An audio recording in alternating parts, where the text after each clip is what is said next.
if this Volvo Penta will crank this morning. I've got the raw water intake in a 5-gallon bucket of water over there, and then I got a water hose I can put in there just to keep that full.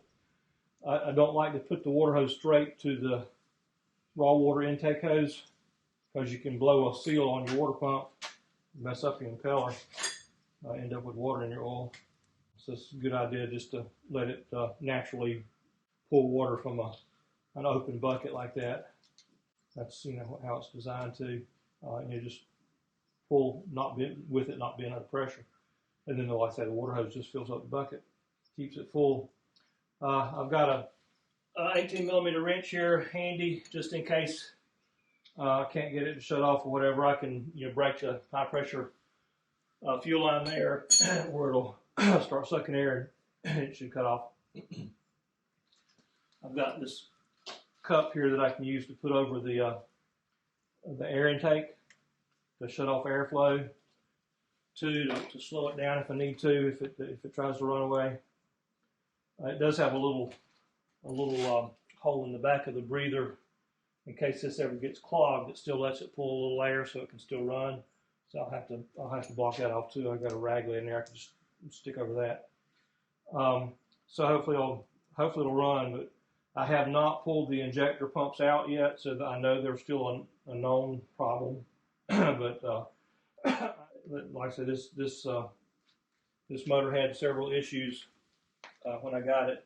I got it non-running, and this whole the throttle control box here, where the springs and all that control the throttle, and then the stop lever. It's connected to the governor mechanism down here behind the timing cover. That was not put back in properly, and one was upside down. One piece was upside down, and another piece was just not connected at all. So that was the reason why it wasn't being able to be controlled and running. The injector pumps have been put in wrong. They've got hard steel washers under the bolts instead of proper shims, soft shims and hard shims. So I don't know whether the depth of them's right. I've got some shims ordered for it, but they'll be a few days before they get here. When the shims on those pumps, it affects the timing of when it injects fuel, to the injectors over there. It has to do with the timing of the injection of fuel to the injectors. So anyway, they have to be the right depth, and the shims make it the right depth so that when the can comes up and hits that roller on the bottom of the pump, it hits it at the right distance, which in turn relates to speed or to timing, so that it shoots that high pressure shot of diesel fuel through the injectors at the right time. So anyways, see what it'll do. A starter on an engine, when you first throw power to a starter, it's basically a dead short until it starts turning. And with a diesel engine has such high compression, it's hard to get one turning, and so it's really rough on a battery, on the starter too for that matter. But it can kill a battery really, really quickly trying to start a diesel because it takes so much power to get that starter turning the first time. This engine does have a compression release on it, which I'll use. That way I can get the engine spinning up to speed, and then I'll kick that back down and see if it'll start. So we'll see what happens anyway. So I've got fuel connected here to a filter out of a bucket, the turn line back to the bucket. I've got the compression release off. It's full of oil. Got enough water over there to get it going. I've just got a little temporary jug here, a little lawnmower gas tank that I'm using from my expansion tank for the cooling water, the internal. Right now I'm just using water. I'll put antifreeze in it later after I get it running good. So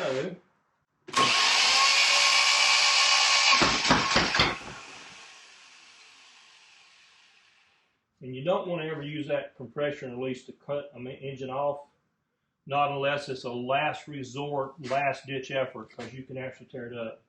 But, you know, rather than have an engine fly apart and you know, literally be like shrapnel, you know, I guess that would be a last resort to kill the compression.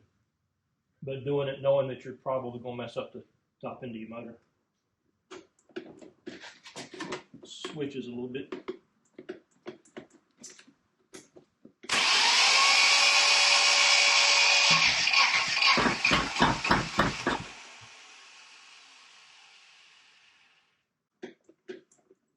Yeah, I might have to get a new ignition thing for this thing. I've actually got another one, but I don't have the key for the other one. So.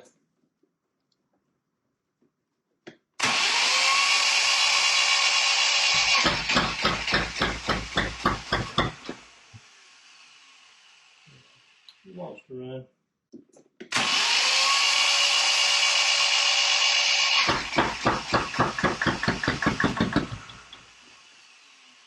She's gonna run.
Okay, so you see it does run, but until I get the parts that I need to fix the problem, there's not a whole lot of point in pulling those injectors out.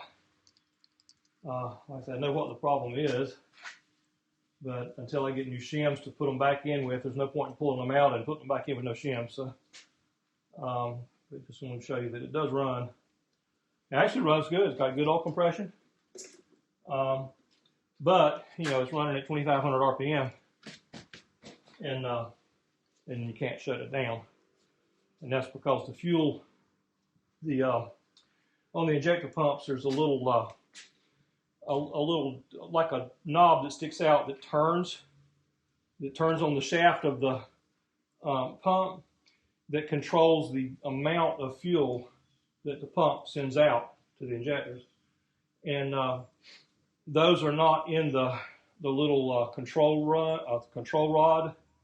There's slots. There's like a control rod that moves back and forth with the throttle adjustment, and it has a slot in it, and that little pin thing on that pump fits down in that slot, and when that slot pulls back and forth, it turns that little mechanism on that pump that makes it have more fuel or less fuel, and then also no fuel, which is the shutoff.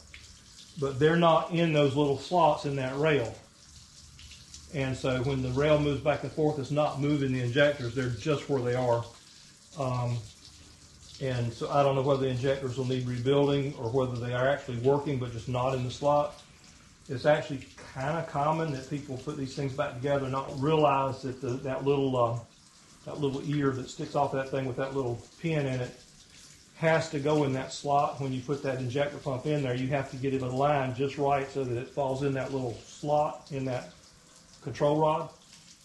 And if you don't get it in there, then the control rod is not totally not controlling those pumps, and those pumps are just wherever they're at, and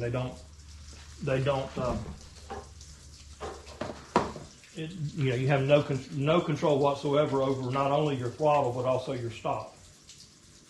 So the only way to shut it down is to starve it of air, which is how I got it to slow down, and then starve it of fuel, which is what I did by releasing or unscrewing this high pressure pump and just letting the diesel fuel dump on the floor, basically, until it starved for fuel.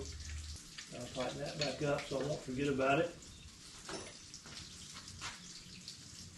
But they can run for a long time on just that little tiny bit of fuel that's in there, so it takes a little while for them to shut off.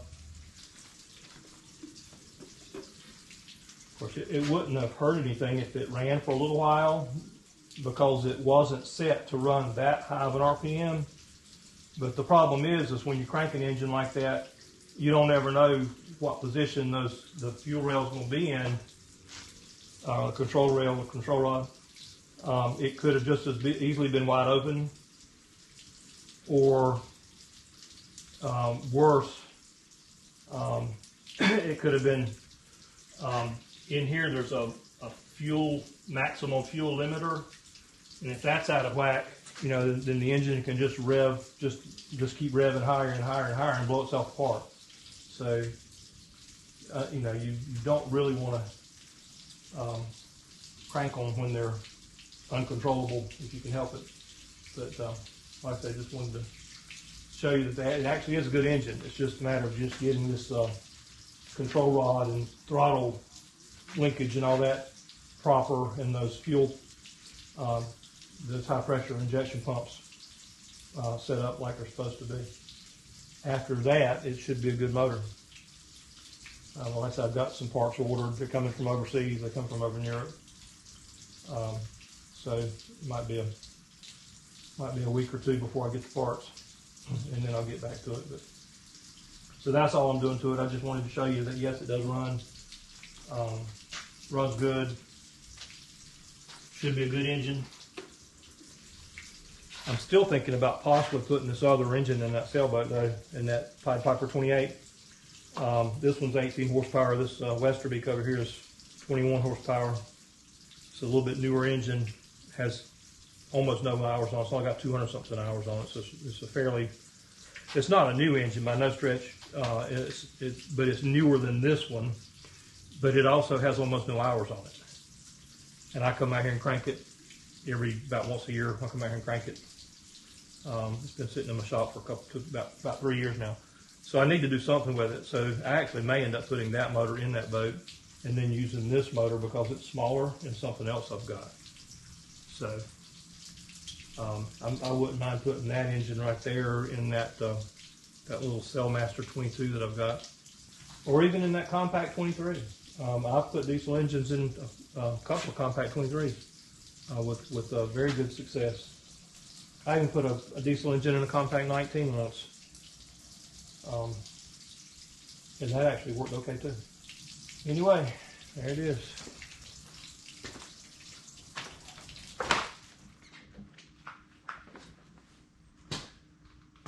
Oh, and by the way, you may have noticed that I was using this plastic cup here to cut off the airflow right there.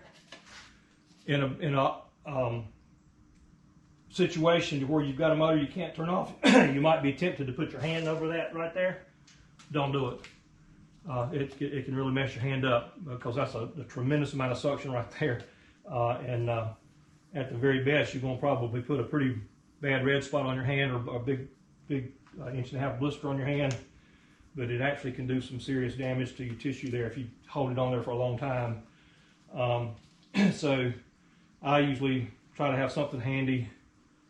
In this case, it was just a plastic cottage cheese cup, but it gave me something that was smooth on the inside that I could stick on there and stop airflow.